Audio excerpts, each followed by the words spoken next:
E aí, pessoal, vai começar mais um vídeo do Ciba Mais e eu tô passando aqui pra lembrar pra você.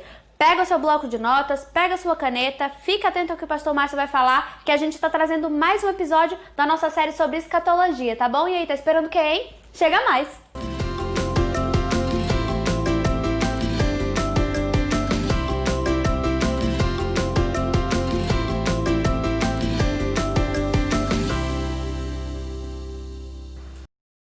Tudo bem com vocês? Sejam bem-vindos a mais um vídeo do Ciba Mais. Vamos para o quarto episódio da série e a terceira escola. Hoje nós vamos falar sobre o pós-milenismo, não é isso? Isso mesmo. Tudo bem, Pastor Márcio? Tudo bem, Lilian? Tudo bem, pessoal? E no vídeo de hoje a gente vai continuar a nossa série, como você já deve ter visto aí no título. Se você ainda não viu os episódios anteriores, eu sugiro que você, antes de assistir esse, dê uma volta, pelo menos no primeiro episódio, para você poder estar, com uma introdução bem feita pra gente seguir o vídeo de hoje, tá certo? Temos algumas perguntinhas separadas, o Pastor Márcio vai responder e eu espero que esclareça pra vocês aí. Não é isso? Vamos lá? Vamos. Então vamos lá. Pastor Márcio, eu vou começar com uma pergunta clássica pra gente ter um norte primeiro, pra aí a gente poder seguir o vídeo.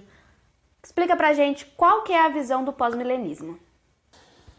O pós-milenismo, Lilian, ele é uma escola de interpretação da escatologia que compreende que Cristo volta após o milênio. O pós-milenismo entende que nós já vivemos o milênio. O milênio ele não é literal, 1000 anos completo, mas ele iniciou na vinda de Cristo e ele termina na volta de Jesus.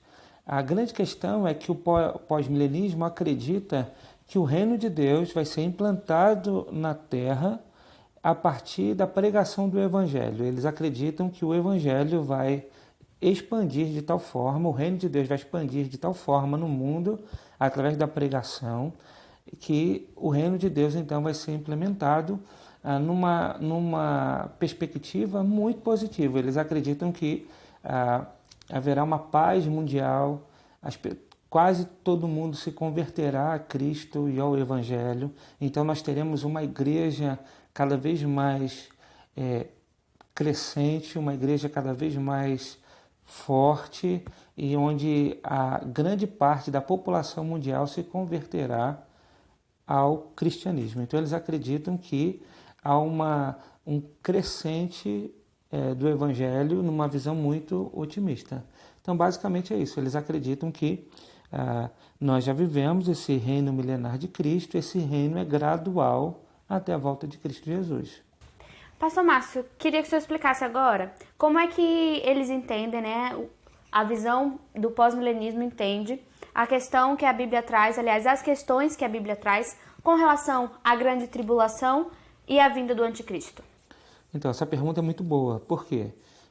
Os pós-milenistas vão divergir nesse ponto. Alguns serão preteristas.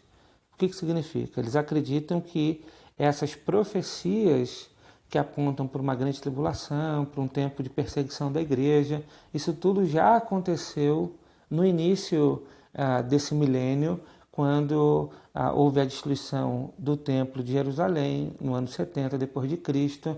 Então eles vão acreditar que essas profecias que em tese seriam escatológicas, elas na verdade já aconteceram. Então eles acreditam, essa é uma perspectiva preterista, que já aconteceu no passado.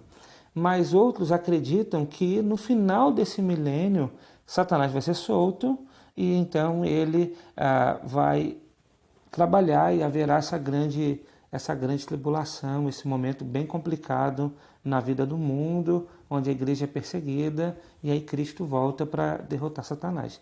Então eles acreditam que haverá esse crescente do Evangelho, a igreja ela vai crescer no mundo, as pessoas se converterão, mas no fim, ali muito próximo da volta de Jesus, é que se encaixa esse período da grande tribulação. Com relação à figura do anticristo, e aí também há uma divergência. Há pós-milenistas que acreditam nessa figura, nessa personificação do inimigo, do diabo no final, mas outros acreditam que o anticristo já vem atuando na história, o espírito do anticristo já vem atuando e ele já atuou por várias vezes em grandes figuras que a gente vê ao longo da história que de alguma maneira perseguiu o povo de Deus. Então eles têm essa divergência de ponto de vista, né? Tem alguns mais preteristas e outros acreditam que esse final do milênio será o tempo da grande tribulação. Pastor, para a gente fechar o vídeo, vou fazer uma perguntinha que a gente já trouxe num outro vídeo. Queria que o senhor desse a sua opinião, né? Pastor Márcio falando. O senhor acha que essa visão seria certa acerca do milênio? Eu não sou pós-milenista. Eu não acredito nessa visão e existem alguns aspectos que são importantes a gente destacar.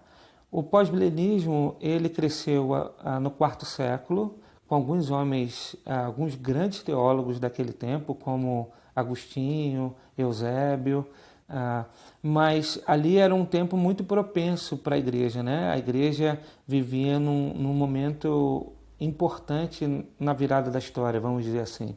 Por quê? Houve a conversão de Constantino, e a igreja, que era uma igreja perseguida, uma igreja martirizada, uma igreja que não tinha propriedades e bens, de uma hora para outra se torna a religião oficial do Estado. É claro que há todo um desdobramento histórico, né? A gente fala aqui de uma forma muito rápida. Então havia uma esperança muito grande que agora, então, uma vez que o império ele é cristão, entre aspas, então o evangelho de fato ia crescer, a igreja ia crescer, o mundo então seria alcançado pelo evangelho. Mas a gente vê que ao longo da história isso não se confirma, né? Depois a gente vai perceber que os reformadores eles têm no início uma visão pós-milenista, mas quando eles olham para a história, a sequência da história, me parece que a história se torna um pouco diferente dessa ideia de otimismo. E aí o pós-milenismo ele esfriou novamente. Quando chegou no século XIX, ele voltou a crescer com força, porque foi o século das grandes missões, das missões modernas, onde a igreja começou a querer alcançar o mundo com a pregação do evangelho, né? Missões para a Índia, para a China e em outros lugares, né? Na tentativa de alcançar povos ainda não alcançados. Então a igreja cresceu de uma forma substancial no século XIX, e isso gerou uma série de expectativa positiva em relação ao avanço do Evangelho, e muitos teólogos ali no século XIX eram pós-milenistas. Só que na virada do século, a gente tem ali no início do século XX até o meado do século XX, duas grandes guerras mundiais. Então, praticamente, o otimismo que acontecia, né, desse tempo de paz, de prosperidade, de muita conversão a Cristo, um estabelecimento de um reino de Deus, vivendo em justiça, isso praticamente foi por água abaixo, por conta das guerras. Então há esse testemunho histórico que é contrário ao pós-milenismo, mas na minha percepção, porque a gente não pode fazer teologia tentando encaixar a história na Bíblia, mas tentando entender a Bíblia para discernir a história, mas na Bíblia é muito difícil encaixar esse esquema escatológico, porque o próprio Cristo, ele falou do início das dores, ele falou da grande tribulação, ele falou desse tempo difícil em que a igreja seria perseguida, que se Deus não intervisse na história, nem os eleitos de Deus suportariam. Então, o sermão escatológico de Jesus aponta para um final complicado para a igreja, aponta para esse tempo de grande tribulação. Me parece que a Bíblia mostra para nós que o mundo não vai melhorando gradualmente, mas pelo contrário, o mundo vai entrar em declínio. A Bíblia fala que o amor vai se esfriar. Então, a Bíblia aponta para o anticristo, aponta para uma grande tribulação. Então, me parece que as coisas não estão caminhando para melhorar, mas para piorar. Então eu não consigo enxergar biblicamente esse sistema escatológico na Bíblia. Então eu não me considero pós-milenista. Então é isso, pastor. Por hoje é só. Muito obrigada. A gente se vê no próximo vídeo do Ciba Mais. Vamos falar sobre amilenismo, certo? Certo, ok. Vamos ver se finalmente a gente chega em qual é a visão do pastor. Já é o último vídeo, não é possível. Bom, pessoal, então por hoje é só. Fiquem ligados nos próximos vídeos. Para isso você pode, além de se inscrever no canal, se você ainda não é inscrito, ativar o sininho e vai receber a notificação dos próximos vídeos do Ciba Mais, além de receber também a notificação dos nossos cultos, que são transmitidos nas quinta-feiras e também nos domingos, tá certo? Não esqueça de deixar o seu like, de deixar o seu comentário aí embaixo, lembrando que você pode estar deixando as suas dúvidas mesmo, que não seja sobre escatologia, não é isso? Que depois dessa série a gente vai voltar a responder as dúvidas de vocês, tá bom? A gente se vê no próximo Ciba Mais. Tchau, tchau! Vou explicar qual é a visão do pós-milenismo. Espero que ele bote mesmo. A vingança é um prato que se come frio. Se eu não fosse crente, mas eu sou crente, então não tem vingança. Eu achei fácil de entender, mas eu não concordo, entendeu? E por que você não concorda com o pós-milenismo? Eu não concordo que a vida vai virar um comercial de margarina, né? Tipo, todo mundo paz e amor e praticamente todo mundo vai pro céu. Não acredito nisso. Vai melhorando gradualmente. Eu falei errado, né? Que você, antes de assistir esse, dê uma volta, pelo menos no primeiro episódio, pra você... Agora foi que eu falei de errado. Volta, eu ia fazer assim, né? Eu fico rodando, pego o celular e vai dando uma volta. Para ver os outros episódios, né?